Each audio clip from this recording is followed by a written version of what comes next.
Republican Arizona Congressman Trent Franks. Sir, thank you so much for joining us. Thank you for inviting me. What are you hearing from your constituents about the wall? Well, you know, it's something that is largely supported in the state of Arizona, being a border state. But one of the things that really surprises me, Melissa, is somehow the whole debate here. I stood behind George W. Bush in 2006 in Scottsdale, Arizona, when he signed the first border wall bill. That was a bipartisan bill that he signed. And so it was something that was of a common discussion at the time. And you'd think that Donald Trump was the only one to ever mention a wall.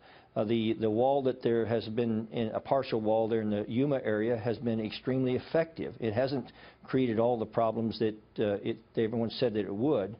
So I think the rallying cry should not be, quote, build the wall, but to finish the wall. Yeah. This was something, again, began a long time ago, long before Donald Trump ever considered running for president. And yet, you know, they somehow, I think, try to turn it into a derogatory notion that the only person that ever think of a physical barrier would not be Israel, would not be George Bush, would not be, but it would be only Donald Trump. Yeah. And that's simply not true. So it wasn't controversial then, but it is controversial now. So maybe it's, you know, the way the message is being interpreted as he talks about it, and the way that, you know, that people hearing it have tied it to racism, have felt like there was a racist undertone to it. Yeah, I think you've hit on it.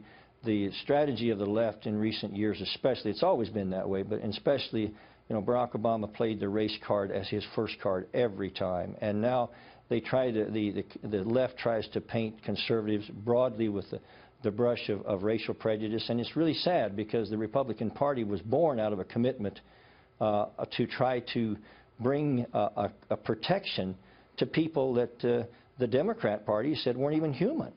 So it's a very, very frustrating thing to me at times. You know, it was Abraham Lincoln that freed the slaves, and he was our first Republican president. So I don't know how we get this thing all turned around. Well, is there something the president could say? We only have a second left. Is there something the president could say then to quell that or push back that tide if it's being interpreted from him as a racist thing?